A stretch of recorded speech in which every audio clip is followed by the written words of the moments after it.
இன்றைக்கு அரசு ஊழியருக்கு அல்வா கொடுத்துட்டார் ஸ்டாலின். அரசு ஊழியருக்கு பாவம் அவை நம்பிட்டு இருந்தாங்க, நல்ல மனுஷங்க. ஏன்னா எவ்வளவுதான் நம்ம ஆட்சிக்கு வந்தாலும் அரசு ஊழியர்கள் தான் அரசாங்கம் போடுற திட்டத்தை செயல்படுத்த வேண்டும்.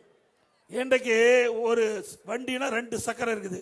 ஒன்று ஆட்சியாளர், இன்னொன்று அரசு ஊழியர். 2 சக்கரம் சரியா இருந்தா தான் இலக்க போய் அடைய முடியும்.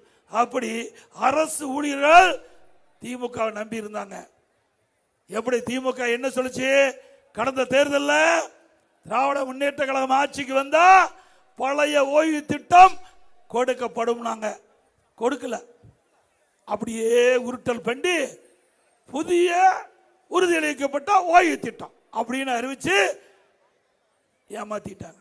திமுக பொறுத்த வரைக்கும் படிக்காதவனையும் ஏமாத்துறாங்க, படிச்சவனையும் ஏமாத்துறாங்க.